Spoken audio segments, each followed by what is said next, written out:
ओम नमो भगवते वासुदेवाय नमः। जय श्री कृष्णा। अगर कोई आपसे पूछ ले कि हिंदू धर्म में कितने पुराण हैं और उसमें क्या लिखा है, तो क्या आप जवाब दे पाएंगे? नहीं ना। आज का यह वीडियो उसी पर आधारित है कि पुराण क्या है और कितने हैं और उसमें क्या क्या लिखा गया है। पुराण का अर्थ है प्राचीन आख्यान या रचना। सनातन धर्म में सभी धार्मिक ग्रंथों में पुराणों का विशेष महत्व है। ये प्राचीनतम ग्रंथों में से एक है और इनमें लिखी बातें आज भी प्रासंगिक है। पुराणों में हमारा हिंदू धर्म, संस्कृति और सभ्यता का विस्तार से वर्णन है। पुराणों में हिंदू धर्म में ईश्वर, ऋषि मुनियों, वीर राजाओं और उनके जीवन की कथाएं और सिद्धांत विस्तार से वर्णित है। ये संस्कृत में लिखे गए थे, जिन्हें बाद में हिंदी और अंग्रेजी में अनुवादित किया गया ताकि आम जनता इन्हें पढ़ सके, समझ सके और अपने जीवन में लागू कर सके। कुछ पुराणों में सृष्टि के प्रारंभ से लेकर सृष्टि के अंत तक की घटनाओं का विवरण है। हिंदू धर्म में कुल मिलाकर 18 पुराण हैं। इन पुराणों के नाम है ब्रह्म पुराण, पद्य पुराण, विष्णु पुराण, वायु पुराण, भागवत पुराण, नारद पुराण, मार्कंडेय पुराण, अग्नि पुराण, भविष्य पुराण, ब्रह्म वैवर्त पुराण, लिंग पुराण, वराह पुराण, स्कंद पुराण, वामन पुराण, कुर्म पुराण, मत्स्य पुराण, गरुड़ पुराण, ब्रह्म पुराण। ब्रह्म पुराण ये सबसे पुराना है। इसके रचयिता महर्षि वेदव्यास जी हैं। इसे महापुराण भी कहते हैं। व्यास जी ने इसे संस्कृत में लिखा था। महर्षि वेदव्यास ने परंपरा के पुराण के 10,000 श्लोक के माध्यम से इसे कई बातें और कथाओं को बताया है। जैसे सृष्टि का जन्म कब हुआ, धरती पर जल की उत्पत्ति कैसे हुई, ब्रह्मा जी और देवदंगों का जन्म कैसे हुआ, सूर्य और चंद्र के वंशज कौन थे, प्रभु श्री राम और श्री कृष्ण जी के अवतार की गाथा, माँ पार्वती और शिव जी के विवाह के बारे में भी बताया गया है। इसमें अनेक तीर्थ के बारे में सुंदर व भक्ति में आख्यान दिए गए हैं। साथ ही इसमें कलयुग का विवरण किया गया है। ब्रह्मा देव को आदि देव भी कहते हैं, इसलिए इसको आदि पुराण के नाम से भी जाना जाता है। पद्य पुराण, पद्म का अर्थ होता है कमल का फूल। इसकी रचना भी महर्षि वेदव्यास जी ने की थी। इसमें कुल 55,000 श्लोक हैं। इसमें बताया गया है कि ब्रह्मा देव श्री नारायण जी के नाभि कमल से उत्पन्न हुए थे और उन्होंने सृष्टि की रचना की थी। इसके 5 खंडों में सृष्टि खंड, भूमि खंड, स्वर्ग खंड, पाताल खंड और उत्तर खंड में भगवान विष्णु की महिमा, श्री कृष्ण और श्री राम की लीला, पवित्र तीर्थ की महानता, तुलसी महिमा, विभिन्न व्रत के बारे में सुंदर और अद्भुत विवरण दिया गया है। विष्णु पुराण यह 6 भागों में विभाजित है। कई ग्रंथों में 23,000 श्लोक का उल्लेख मिलता है, परंतु इस समय 7,000 श्लोक ही मिलते हैं।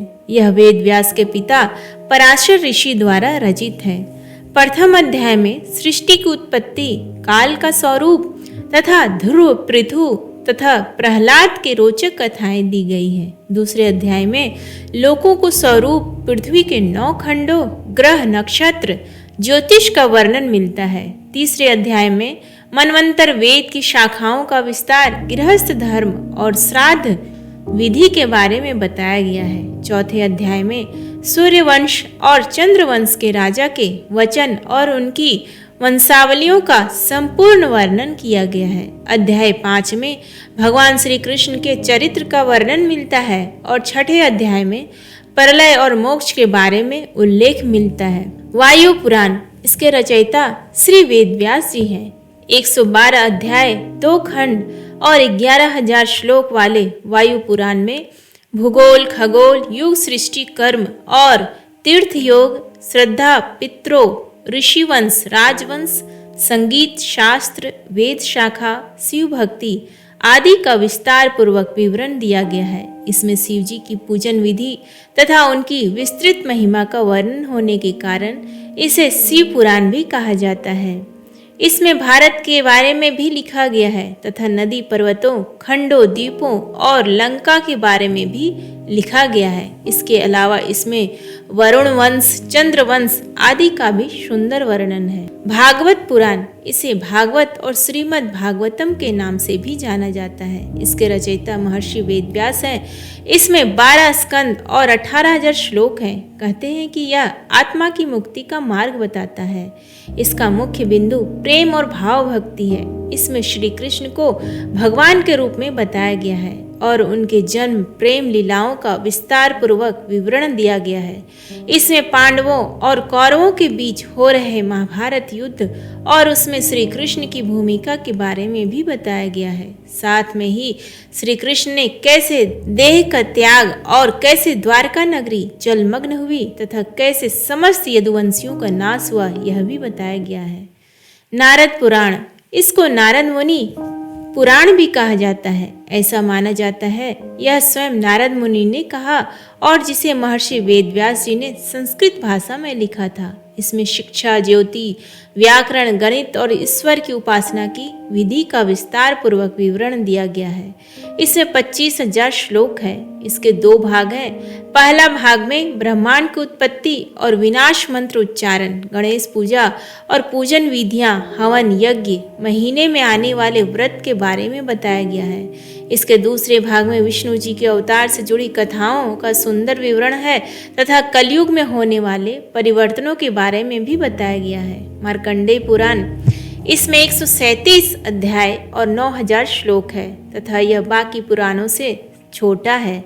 महर्षि मार्कंडेय द्वारा कहे जाने के कारण इसको मार्कंडेय पुराण भी कहते हैं। ऐसा कहा जाता है कि यह दुर्गा चरित्र के विवरण के लिए जाना जाता है। इसमें ऋषि ने मानव कल्याण के लिए भौतिक, सामाजिक, आध्यात्मिक और नैतिक विषयों के बारे में बताया गया है। इसमें पक्षियों के पूर्व जन्म और देव इंद्र द्वारा मिले श्राप के कारण हुए रूप विकारों के बारे में बताया गया है। इसमें द्रौपदी के पुत्रों की कथा, बलभद्र तथा हरिश्चंद्र की कथा, बक और आदि पक्षियों के बीच हुए युद्ध, सूर्य देव के जन्म आदि का भी उल्लेख है। अग्नि पुराण, इसके रचयिता महर्षि वेदव्यास है। इसका नाम अग्नि पुराण इसलिए पड़ा क्योंकि इसे स्वयं अग्निदेव ने गुरु वशिष्ठ की सुनाया था। विस्तृत ज्ञान और विविधताओं के कारण इसका विशेष स्थान है। इसमें त्रिदेव अर्थात ब्रह्मा, विष्णु जी और शिव जी की पूजन एवं विधि का उल्लेख है। महाभारत और रामायण का संक्षिप्त विवरण है।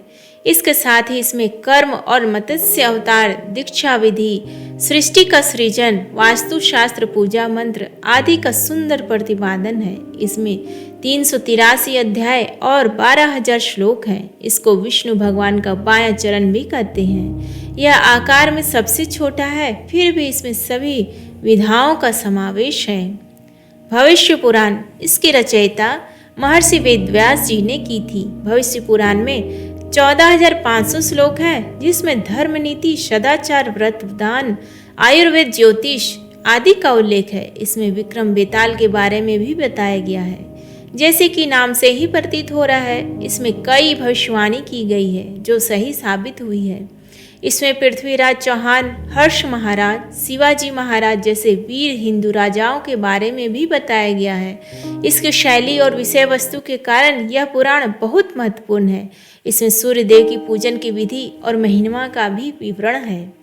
ब्रह्मवैवर्त पुराण, इसके रचयिता वेद व्यास हैं। इसमें 218 अध्याय और 18,000 श्लोक है। इसमें यशोदानंदन श्री कृष्ण को ही पर ब्रह्म माना गया है और यह भी माना गया है कि उनकी इच्छा के अनुसार इस सृष्टि का निर्माण हुआ है। इसमें श्री राम और श्री कृष्ण की लीला, गणेश जी के जन्म और उनकी लीलाओं का भी विवरण है। इस पुराण में धरती पर जीवों की उत्पत्ति कैसे हुई और कैसे सृष्टि के निर्माता ब्रह्मा जी ने धरती, जल और वायु में अनगिनत जीवों के जन्म और उनके लिए पालन पोषण की व्यवस्था की बात की है। इस बात का विस्तार पूर्वक विवरण है। लिंग पुराण, इसके रचयिता महर्षि वेद व्यास जी हैं। इसमें 11,000 श्लोक में शिव महिमा का सुंदर चित्रण किया गया है। इसमें भोलेनाथ का 28 अवतारों के बारे में भी बताया गया है। इसमें रुद्र अवतार और लिंगोद्भव कथा का भी विवरण है। इसमें सृष्टि के कल्याण के लिए शिवाजी द्वारा ज्योतिर्लिंग के रूप में प्रकट होने की घटना का भी विवरण है। इसके अलावा इसमें उन व्रत तथा शिव पूजन का विवरण है। इसको करने से मुक्ति की प्राप्ति होती है। वराह पुराण, इसके रचयिता महर्षि वेद व्यास हैं। इस पुराण में 270 अध्याय और 10,000 श्लोक हैं। इसमें विष्णु जी के वराह अवतार का उल्लेख है। ऐसा माना जाता है कि विष्णु जी धरती के उद्धार के लिए वराह रूप में अवतरित हुए, इसलिए इसे वैष्णव पुराण भी कहा जाता है। इसमें वराह अवतार की विस्तृत व्याख्या का वर्णन किया गया है। इसमें भगवान विष्णु के वराह अवतार की कथा प्रमुख कथा है। इसमें महर्षि वेद व्यास जी ने अनेक तीर्थ, व्रत, यज्ञ, दान आदि का विस्तृत वर्णन किया है। भगवान नारायण की पूजा अर्चना, भगवान शिव और पार्वती की कथाएं, वराह क्षेत्रवर्ती आदित्य तीर्थों की महिमा का वर्णन, मोक्षदायिनी नदियों की उत्पत्ति और महात्म्य का विस्तृत वर्णन, ब्रह्मा, विष्णु और महेश यह त्रिदेवों की महिमा आदि का विस्तृत वर्णन मिलता है स्कंद पुराण। यह श्लोकों की दृष्टि से सभी पुराणों में सबसे बड़ा है। इसमें भगवान शिव के पुत्र कार्तिकेय द्वारा शिव तत्व का विस्तृत वर्णन किया गया है, इसलिए इसका नाम स्कंद पुराण है। स्कंद का अर्थ है क्षरण, अर्थात विनाश संहार के देवता हैं। तारकासुर का वध करने के लिए कार्तिकेय का जन्म हुआ था। भगवान स्कंद कार्तिकेय के द्वारा स्कंद पुराण कहा गया है। इसमें बद्रिकाश्रम, अयोध्या, जगन्नाथपुरी, काशी, शाकंभरी, कांची, रामेश्वरम, कन्याकुमारी, प्रभास, द्वारका आदि तीर्थों की महिमा का वर्णन किया गया है। इसमें लौकिक और पारलौकिक ज्ञान से भरा पड़ा है। इसमें धर्म, भक्ति योग, ज्ञान और सदाचार के मनमोहक वर्णन मिलता है। आज भी हिंदू के घर में स्कंद पुराण में वर्णित व्रत, कथा, पद्धतियों, आचारों किए जाते हैं। इसमें भगवान शिव की महिमा, शिव पार्वती विवाह, कार्तिकेय जन्म कथा और सती चरित्र आदि का विस्तृत वर्णन किया गया है। सत्यनारायण व्रत कथा जो हिंदुओं के घर घर में प्रसिद्ध है, यह कथा इस पुराण में मिलती है। वामन पुराण, इसके आदिवक्ता महर्षि पुलस्त्य ऋषि हैं और आदि प्रश्नकर्ता तथा श्रोता देवर्षि नारद हैं। नारद जी ने वेद व्यास जी ने अपने शिष्य लोमहर्षण सूत को और सूत जी ने नैमिषारण्य में सौनक आदि ऋषि मुनियों को इस पुराण की कथा सुनाई थी। इसके उपक्रम में देवर्षि नारद के द्वारा प्रश्न और उसके उत्तर के रूप में पुलत्स्य ऋषि का भगवान विष्णु के वामन अवतार की कथा, भगवान शिव का लीला चरित्र, जीमूत वाहन आख्यान, ब्रह्मा का मस्तक छेदन तथा कपाल मोचन आख्यान का विस्तार पूर्वक वर्णन है। वामन पुराण उत्तर भाग और पूर्व भाग से युक्त है। इसमें कूर्म कल्प के वृत्तांत वर्णन के साथ त्रिवर्ण की कथा है। इसमें भगवान विष्णु के अवतार वामन, नर नारायण तथा भगवती दुर्गा के उत्तम चरित्र के साथ प्रहलाद तथा श्री दामा आदि भक्तों के बड़े रम्य आख्यान है। मुख्यतः वैष्णव पुराण होते हुए भी इसमें शैव तथा शाक्तादि धर्मों की श्रेष्ठता एवं ऐक्य भाव की प्रतिष्ठा की गई है। इसमें दक्ष यज्ञ, विध्वंस, हरि का काल रूप, कामदेव दहन, अंधक वध, बालिका आख्यान, लक्ष्मी चरित्र, प्रेतोपाख्यान आदि का विस्तार से वर्णन किया गया है। इसके अतिरिक्त इसमें प्रहलाद का नर नारायण से युद्ध, देवों असुरों के भिन्न भिन्न वाहनों का वर्णन, वामन के विविध स्वरूपों तथा निवास स्थानों का वर्णन, विभिन्न व्रत, स्तोत्र और विष्णु भक्ति के उपदेशों का वर्णन किया गया है। इसमें कुरुक्षेत्र, कुरुजांगल, पृथुदक आदि तीर्थों का विस्तार पूर्वक वर्णन, श्री दुर्गा चरित्र, तप्ती चरित्र, कुरुक्षेत्र वर्णन किया गया है। इसके अनुसार बालिका यज्ञ कुरुक्षेत्र में ही हुआ था। कूर्म पुराण का ज्ञान सर्वप्रथम भगवान विष्णु ने कूर्म अवतार धारण करके राजा इंद्रद्युम्न को सुनाया था। पुनः इस कथा का ज्ञान भगवान विष्णु ने समुद्र मंथन के समय इंद्रादि देवताओं तथा नारद जी आदि ऋषि मुनियों को सुनाया था। तीसरी बार रोमहर्षण ऋषि द्वारा नैमिषारण्य के 12 वर्षीय महासत्र के प्रसंग पर पवित्र कूर्म पुराण का ज्ञान 88,000 ऋषियों को सुनाया था। इसका यह नाम भगवान विष्णु के अवतार कूर्म द्वारा सुनाया गया है, इसलिए कूर्म पुराण विख्यात हुआ है।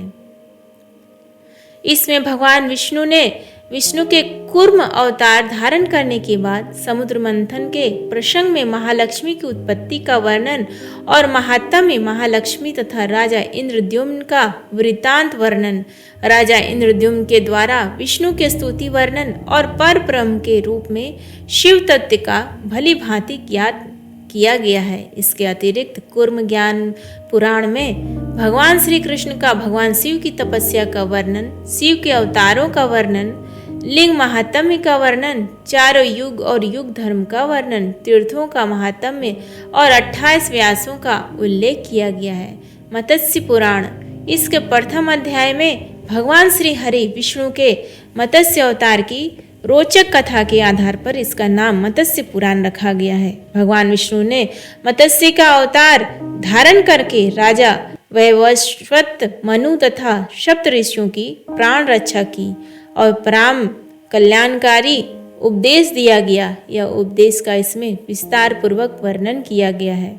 इसमें जल प्रलय के साथ मत्स्य और मनु के संवाद का वर्णन, राजधर्म और राजनीति का अत्यंत श्रेष्ठ वर्णन, सावित्री सत्यवान की कथा, नृसिंह अवतार की कथा, तीर्थ यात्रा का वर्णन, दान महात्म्य का वर्णन, प्रयाग तीर्थ और काशी महात्म्य का वर्णन, पवित्र नर्मदा का महात्म्य, स्थापना कला का सुंदर वर्णन, मूर्तियों के निर्माण की पूरी प्रक्रिया एवं त्रिदेवों की महिमा आदि पर विशेष वर्णन किया गया है। इसके अनुसार भगवान विष्णु ने मत्स्य के अवतार धारण करके राजा मनु को सभी प्रकार के जीव जंतु एकत्रित करने के लिए कहा और पृथ्वी जब जल में डूब रही होगी तब मत्स्य अवतार में भगवान ने उस नाव की रक्षा की थी। इसके पश्चात ब्रह्मा जी ने पुनः जीवन का निर्माण किया। इसमें पुरुषार्थ के विषय में कहा गया है, जो कि व्यक्ति आलसी होता है और कर्म नहीं करता, वह भूखा मरता है। भाग्य के भरोसे बैठे रहने वाला मनुष्य कभी भी जीवन में सफल नहीं होता। उस मनुष्य से श्री वृद्धि तथा समृद्धि सदैव रूठी रहती है। गरुड़ पुराण हिंदू धर्म के 18 पवित्र पुराणों में से वैष्णव संप्रदाय से संबंधित एक महापुराण है। यह सनातन हिंदू धर्म में मृत्यु के बाद सद्गति प्रदान करने वाला माना जाता है। भगवान श्री हरि विष्णु को इस पुराण के अधिष्ठात्र देव माना जाता है, इसलिए यह पुराण वैष्णव पुराण है। गरुड़ पुराण को हिंदू धर्म में मृत्यु के बाद श्रवण करने का प्रावधान है। यह कहता है कि मनुष्य के कर्मों का फल मनुष्य को जीवन में तो मिलता ही है, परंतु मनुष्य के मृत्यु के बाद भी कर्मों का फल मिलता है। इसलिए कर्मों के ज्ञान को प्राप्त करने के लिए हिंदू धर्म में किसी मनुष्य के मृत्यु के बाद मृतक और गरुड़ पुराण का श्रवण कराने से मृतक को जन्म मृत्यु से जुड़े सभी सत्य का ज्ञान जान सकता है। इसके पूर्व खंड में भगवान विष्णु की भक्ति और उपासना की विधियों का वर्णन है।